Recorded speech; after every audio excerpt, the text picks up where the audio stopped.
The worst thing you can do with someone who's dopamine wired is to give them a routine. We live in the moment, ADHD people. No forward, no backwards. Right now, we want the pleasure. What you're really looking for is a dopamine hit. Yeah. You're looking for connection. So what is going on with the ADHD brain and dopamine? The brain is a very logical computer, doesn't like stress. That is 100% why people who are hardwired for dopamine require it. Are there any kind of hacks out there for us ADHDers? Yes, so Welcome to the ADHD Fempreneur Podcast, where we unleash the power of the ADHD entrepreneurial mind. I'm Kerry Fitzgibbon. Ladies, let's turn your superpower into success. Welcome to this week's episode of ADHD Fempreneur. Super excited to have a celebrity naturopath, really good friend of mine, best-selling author, knows absolutely everything there is to know about hormones, Beau-Patrick.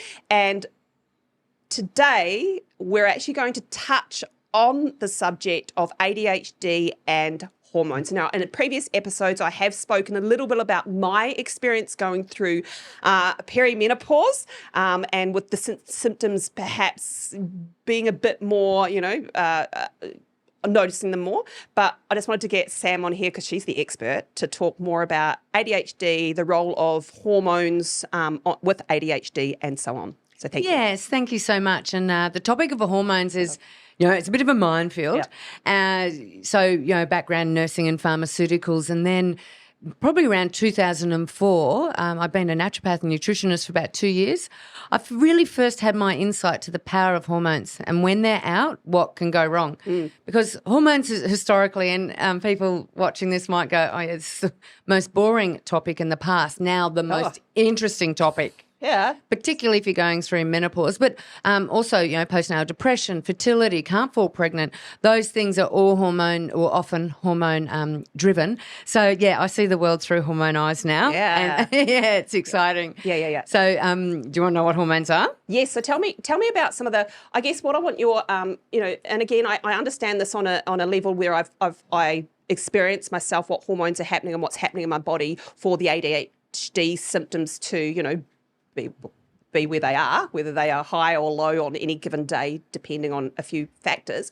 But tell us about the hormones that are in play with ADHD first and foremost. Yeah, so we've got hormones that are they're like the body's postal service. So they'll take a message from what's called a gland, so that's where hormones are produced, to another part of the body. Now, so there's some that are around blood sugar, they're insulin, glucagon, they're two hormones. If you jump out of a plane, you'll produce lots of adrenaline and noradrenaline. So they're two hormones that actually get our heartbeat going quicker, tightening up our blood vessels so our blood pressure goes up, and deepening up our breath so we can get more oxygen in so we can, fight or flight thing.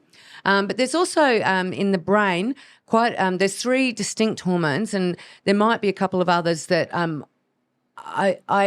there's one. Okay, so the main ones are, there's noradrenaline, which I just mentioned. So in America, they call it epinephrine and norepinephrine. I can never pronounce it. Yeah, so you're here. Yeah, so they're the two that I was mentioning have the fight or flight impact. So they're epinephrine or norepinephrine. In Australia, we call them noradrenaline and adrenaline. Mm-hmm. So people say, you're an adrenaline junkie, because it's addictive. And I'm pretty sure if we broke down some of the ADHD characteristics, people find it addictive. Like, it's fun being busy and bubbly and having all these fun things go on. So sometimes that's noradrenaline. There's another one that's these are predominantly in the brain. So dopamine, it's my second favourite hormone. I was going to say, and that's the key that we talk about all the time, getting our dopamine hit. Yes. Because tell me, this is actually what I'm curious about. So what is going on with the ADHD brain and dopamine? We hear at in a very basic level that we don't produce enough. Yeah. And so one of the within the brain, when you watch how we assimilate data, so through our eyes or through our senses, it goes through an incredible process. Like, the brain is just, I did neurosurgery as a nurse for a couple of years, and all neurosurgeons and neurosurgical nurses think that the brain's everything. Then I was cardiology, so we all think the heart's everything, and now I'm everything. Yeah. So everything's important. But within the brain itself, it'll assimilate all this information from outside, so many bits of data.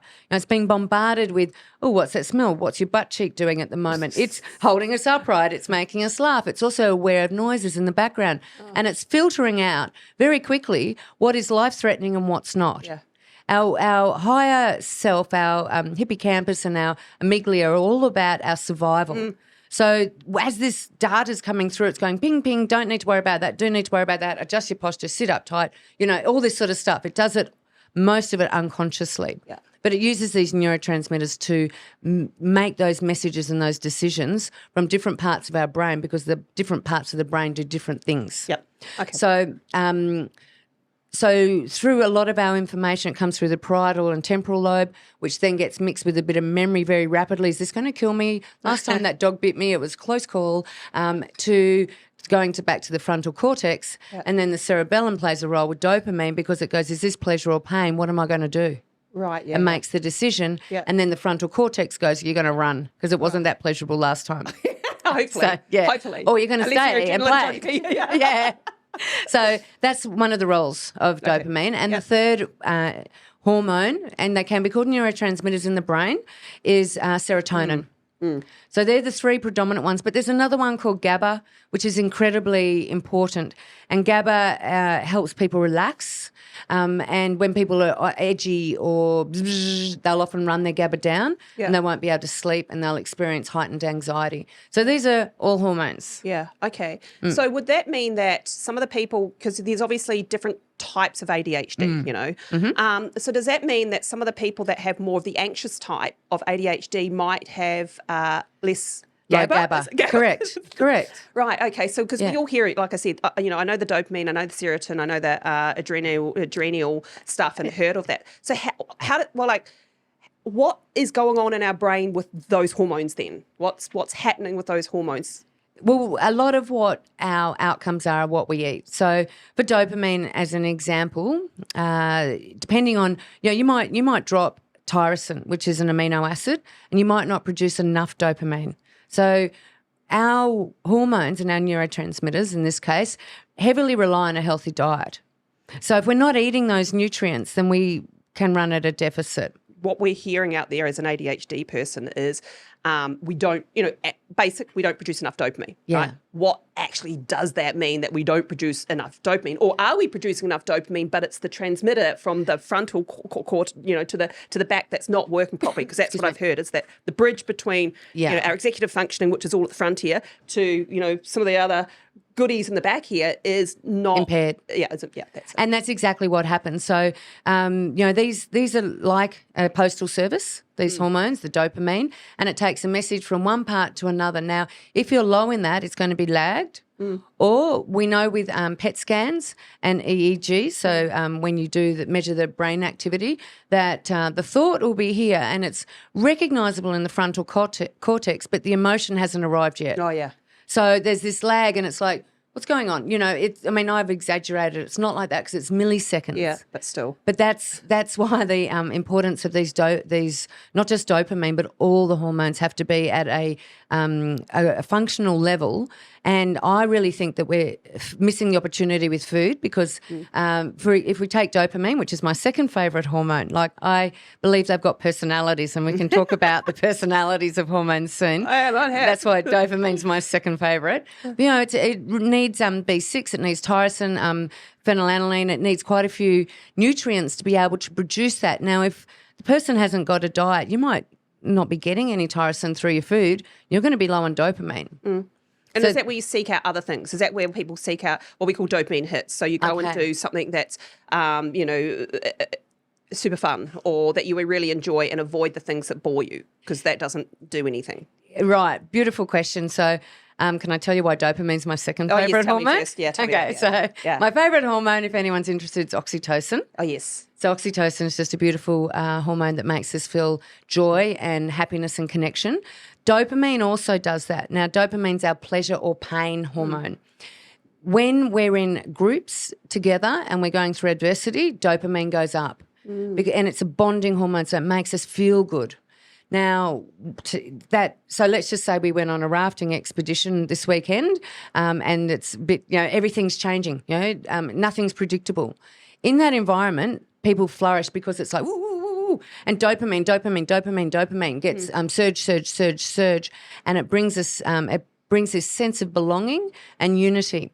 Now, when that holiday's over or that experience is over, go back solitary on your own. It's like, yeah, the hit's not coming there as much, and the dopamine levels go down again. So that is 100% why people who are hardwired for dopamine require it. So the worst thing you can do with someone who's, say in the workplace, who's dopamine wired, is to give them a routine. You need to be there at 9. You're not going. Your lunch break's at 12. You have to sit there. You have to count things repetitively.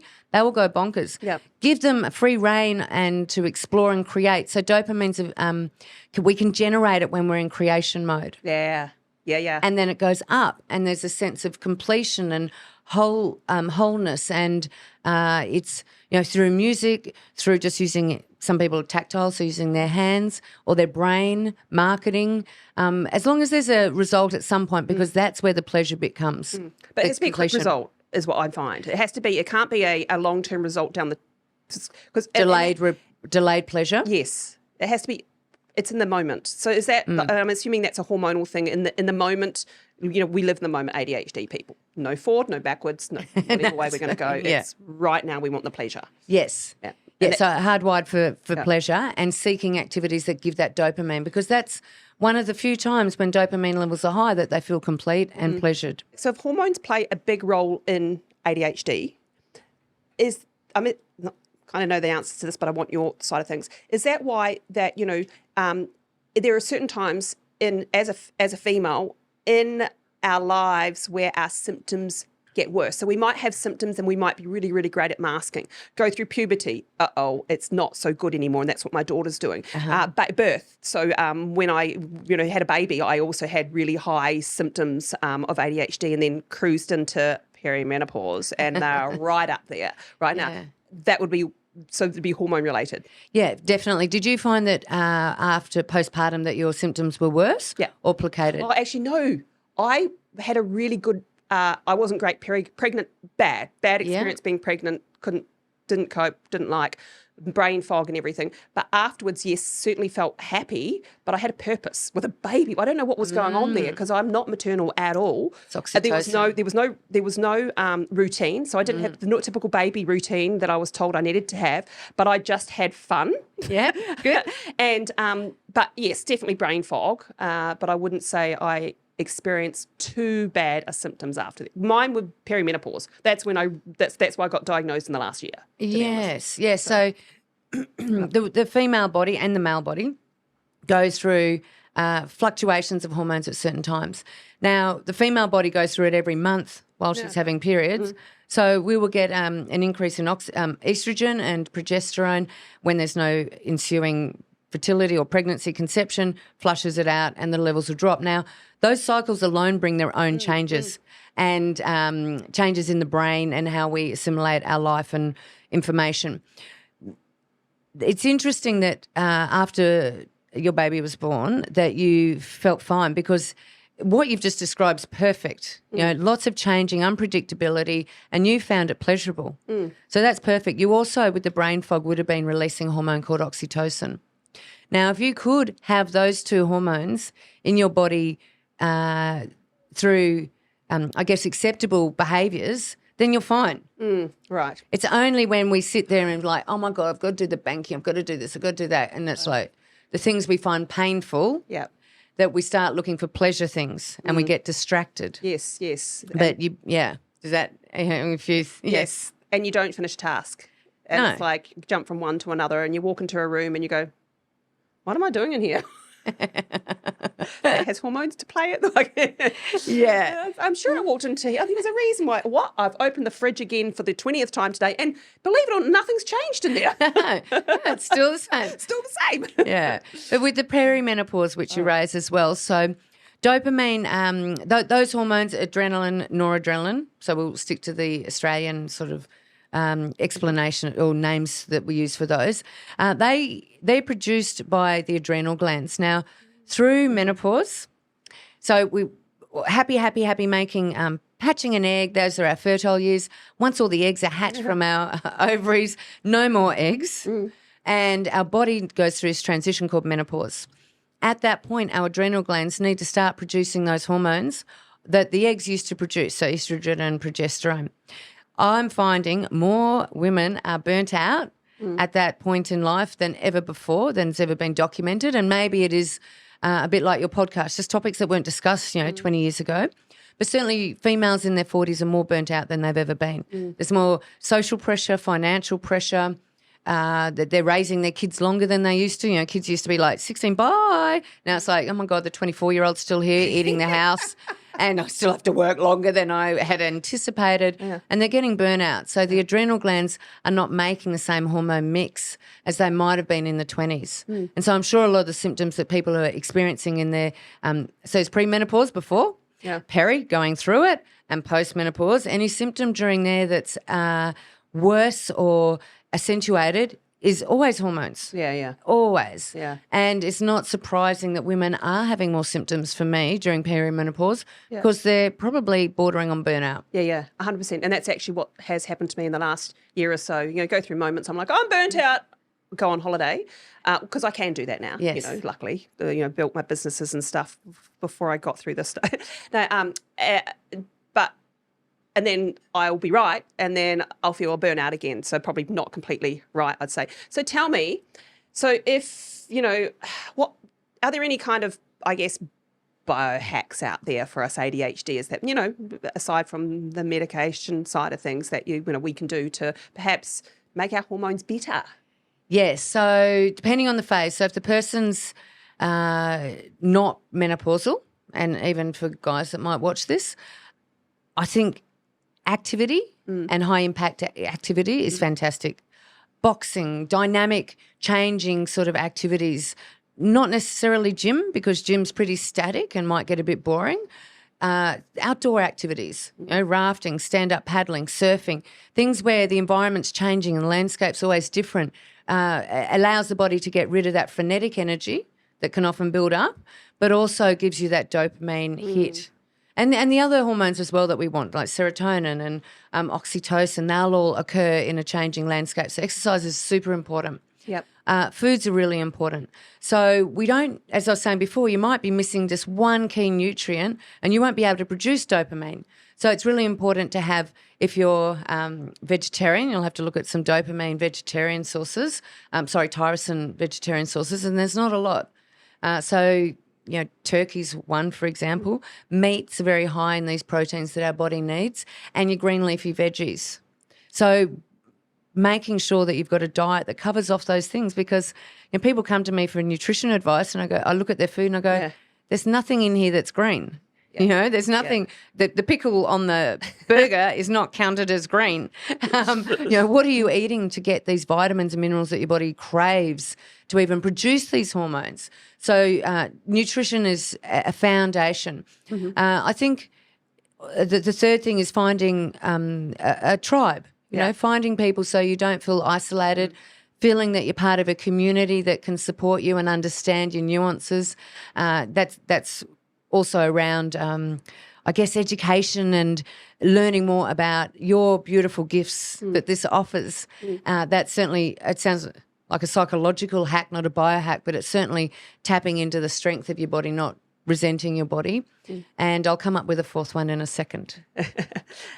One of the things that you touched on there was the community and whatever else, and what I found, and I know a lot of ADHDers will be the same, I was kind of, the odd one out. I was popular, outgoing, loud until I got into my high school years, and then I was actually awkward and ostracized, and that because I was different. Primary school, it didn't matter so much, but in high school, girls are cruel, right? And one of the things, and that happened for years. I didn't have girlfriends for years. I had, got male friends, but I didn't have girlfriends. I could not.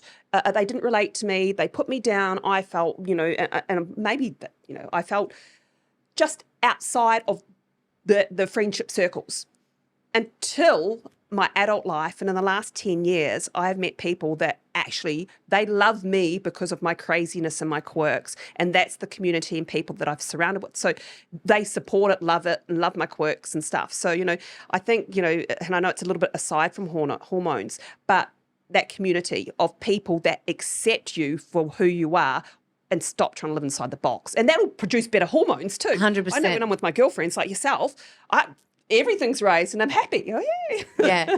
Because remember, dopamine's our community hormone as well. Yeah. So a sense of belonging comes from dopamine. So it's important that we don't, I don't know how you feel working on your own day in, day out, but, it's probably not the best thing for dopamine. You might find that concentration levels wane a little bit and bring you into even a working hub.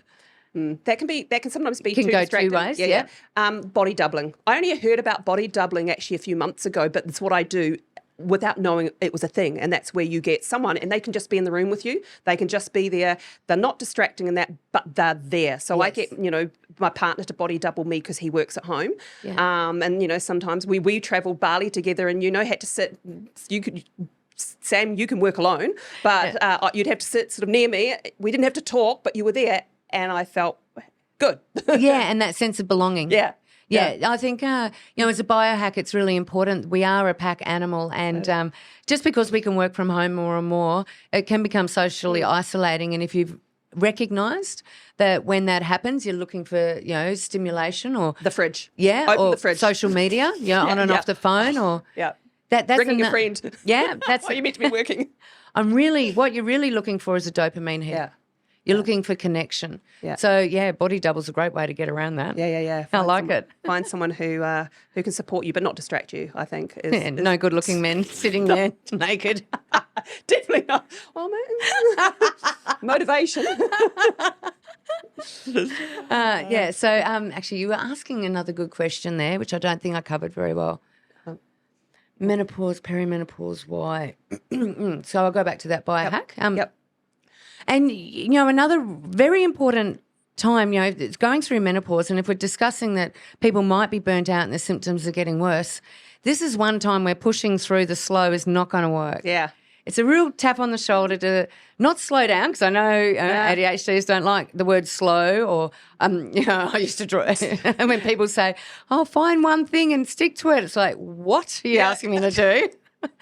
Yeah, that's not going to happen. Yeah. But certainly when I say slow down, it's not, getting up at 5 a.m, smashing out the gym, then, racing around and doing that, and then smashing out work, and believing that your body has that capacity, because you might be able to pull it off, but the collateral is going to be the low dopamine, the low noradrenaline, the possibly low serotonin as well. And serotonin's inherently related with our sleep. And with menopause, because our estrogen receptors are changing, we often have broken sleep, and you'll find that serotonin will drop. So then you get the low moods, then you get the anxiety. So it's, And you're waking up at 2 a.m. in the morning going, ho-hum, ho-hum. Okay. And actually what I've been doing, I'm curious to know what you would do for that, because I know there's a lot of ADHDers out there that do struggle with sleep. Might be able to get, if you fall asleep, which I'm lucky, I can fall asleep, it's the waking up at the certain time, and then it's all on like Donkey Kong. Now I've got, so I've bought every sleep supplement out there, including I got some melatonin from the States. You can't buy it if you're under 50 here in Australia. Right. You can get it on prescription if you're over 50, but that's, what I was told. But I got that. And when your brain's going crazy at 2 o'clock in the morning, I just don't find much of that works. No, because it's not going to, so sedating the brain or using external things at that point is not going to work. So if we backtrack to why your brain became hyperactive towards the end of the night, and whilst you might be able to fall asleep, that might be exhaustion, it might be the room was cool, or wine, bit of grog on board, fall asleep, wake up. Now, the brain is a very logical computer. When it's misfiring and things, that's because the programming's a little bit, someone's pushing enter too often. So it's a very logical computer. So it likes routine. Now, this is where I guess it comes into conflict. So some of the things I'm going to say might sound or not resonate with a lot of people, but our brain does like at 8 o'clock at night not doing work. It doesn't like having high cortisol levels at the end of the day. It doesn't like stress. It likes going, oh, well, the day's done. I've done the best I can, and going, well done, and looking for signs in the external world that it is nighttime. Oh, it's dark. Okay, now I need to go to bed. I might have a chamomile tea. I might go and have a bath. I now accept that the day's finished. I've done the best I can with the day. It's time to switch off. Tell the brain it's time to wind down, because otherwise it'll be like, I want to watch NCIS or some, Scroll through radical, or keep looking, keep working. I'm going to work because, the to-do list didn't get ticked off, and it's not going to get ticked off at that time of the night anyway. Not with some people. Effectively sometimes, yeah. But not sustainably day in, day out. So it takes a lot of discipline to go, right, the day has come to an end. My brain needs to sleep, and brains do need to sleep. So you take it through a little bit of from fourth gear down to fourth, third, second, first. You don't just go fourth gear down to just try and switch it off. What do you mean ADHDers do that? Yeah. I can't imagine why they wake up at 2:00. Or drink wine to do it. Yeah. Take it. Yeah, so if we can play the role a little bit and help our brain go, right, it's time to go down, and sprinkle it down so it slides into gear in a really slow mood, we're more likely to pull off a night's sleep. But we were talking a bit before about what happens during menopause. Now, apart from those things and not having stimulants later in night, stimulant medications, stimulants like some people find alcohol quite stimulating, red wine quite stimulating, tequila quite stimulating. I don't know who that would be. It's coffee. It's healthy. Coffee can be very stimulating. Arguments, TV, social media, the light on phones can be very stimulating. So removing all those stimulants. Then if people are still struggling to sleep, they're waking perpetually, and it might be while they're going through menopause, or they've got something on their mind. It's because the mind doesn't want us to die in our sleep. So it's like, on alert. But with menopause, our estrogen receptor sites start lessening, and we get this rebound flush. And so a lot of women, if they're going through menopause with ADHD, might wake due to the flushes. Yeah. Hot, awful, oof. Brain switches on, right. Here I am, wide awake. It's 2:00. Yes, 3:00. That's been me. It's terrible. Take the blanket off, but it's not external, it's internal. It's like, Yeah. So the best biohack for people who are going through that is, once again, addressing that they're not in burnout. And if they are, I always suggest a saliva test, measuring what their adrenals are doing, which you won't get that information on a blood test. Yeah, saliva testing's good. Yeah. Actually, and if actually you do saliva tests, yes. don't you? Yeah. I actually had one, and really, really interesting information. And I really love the fact that most people out there will do blood tests for everything, won't they? But I know that you've always said that, if you are going through this stuff and you want to know whether it is your hormones or what's going on there, there's two tests that I know that you've recommended for things. And one's the saliva test, and also a hair. The hair analysis, just to see if people have the right nutrients on board to make those hormones. Yeah. We'll put a link in the show notes on where they get that from. Cool, great, you. thanks for that. Yeah. That'd be good. But back to waking at 3 a.m, wide awake. So that's what happens through when you're going through menopause, which is called perimenopause. Wide awake, terrible. It's like brain stop. And I actually went through menopause in 6 weeks, but that was one of the features I noticed. I was waking up wide awake. Oh, it's like daytime. It's like, no, it's not. Oh my God, I've got to sleep. And instead of kind of having too much of a conversation around your brain, you just go, right, it's time to sleep. And you start, you just coach it back into sleeping. Go to sleep. It's like soothing a baby, actually. The same as soothing a baby, than the days where, I did the whole left them and they cried, and whether people agree with that or not. But I can tell you now, my babies were going to sleep when I told them to go to sleep, and went to sleep, and that was the only routine thing I had. But we're the same, aren't we? It's we are. The brain's a logical, trained part of our body. Yeah. And I used to clap my hands with my kids and go, dream time. But we can do that too with our brain. It's rehearsal. So when we wake up and it's like, go to bed, don't think, stop. Yeah. Stop yourself and just use the word stop. Don't start entertaining thoughts, because that's when a menopausal brain will take off, but also an ADHD plus menopause brain is just going to be like, oh. One of my suggestions here as well, and this is the trap that I fall into, is keep your phone out of the room. Because, when we wake up at that time of the morning, it's quite easy to go, well, my brain's not going to sleep. And the thing that you're thinking of, you go, I'll just check. I'll check my email. I'll check that on, that random friggin' dress that I was going to buy 3 weeks ago. That's still on sale, Let's scroll through. Keep the phone out of the room. one of the worst things we can do for anybody, but particularly people with ADHD, is to start entertaining their brain because it'll want to play. Oh, yeah. We know that. So it's like, no, sleep time to go back to sleep and try and just drift away. Think of, a beach in Hawaii or something boring and slow, so the brain isn't looking for fun. Yeah. And it does take practice, doesn't it? It sure actually, does. Someone taught me an exercise years ago, and I used it with my son, actually. He's ADHD and that. And I used to get in there and I'd go, with your mind, and I'd say it, with your mind, wiggle your toes, in your mind, wiggle, and go through the body, wiggling the bits and whatnot. And it's just really boring.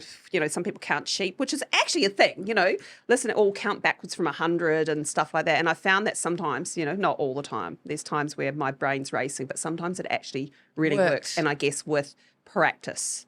Practice is critical. And for years after my babies were born and before my babies were born, I used to work night duty. Oh, yeah. But particularly when I had the kids, because I'd be, breastfeeding, using a pump at work and then going home to the child or the baby and I'd be wired. Like, I worked in ICU or emergency, my brain would be bing, bing, bing, and it's like, no, I've got to sleep. I actually have to sleep now because it's the only opportunity of the day. I've got 2 hours. And I used to pretend that I was going up in a hot air balloon. Yeah. So I literally used to imagine in my mind the smell of the wicker basket, touching it, it's a bit sticky and clammy, and just looking and then getting into it and imagine sitting on the cushions and then it going up, up, up and away. And it really helped me get to sleep. Yeah. So little games like that. Yeah. And it's got to be something that doesn't stir all the other, because when you were talking about the hot air balloon, I'm like, I haven't been on a hot air balloon before. Maybe I'll have a look at a hot air balloon. Maybe I'll get my phone and see what's going on. That's why you keep the phone out of the room. Yeah. Thank you so much for coming along and chatting about these hormones. It's super, it's something that really, I guess for me, I'm passionate about learning more about, how hormones have a role to play in ADHD, the things that we can do to sort of, I guess, lessen the symptoms and have, better lives and less burnout. If people want to get hold of you, if you, either for saliva test, hair test or whatever else, how do they do that, Sam? Yeah. So website's probably the best way for those things. Sam Beau-Patrick, SAMBEO Patrick. And I've got a mini hormone course there as well, which explains, unpacks hormones a lot more. So I always find that when you've got more education about these things, you feel more empowered. Yep. So yeah, there's quite a few tools on my website people can find and order saliva tests if they're interested in finding out the hormones. I found that really, really, really beneficial. It actually showed me things I didn't even know. Actually, one of them was white wine. Actually, was it the saliva or the hair test? Would have been that one. Yes. Okay. Anyway, so thank you so much for listening in to the ADHD Fempreneur Podcast. I hope you really, really enjoyed the information that Sam shared with us today. If you did actually love this information and you want to hear more about how I can help you or other experts can help you in your journey to ADHD journey, then make sure that you subscribe through Apple Podcast or Spotify, whatever one you listen to. Follow me on socials, and I'd love a 5-star review so that I can give you more information like this to help you be the best ADHD fempreneur out there. See you on my next episode.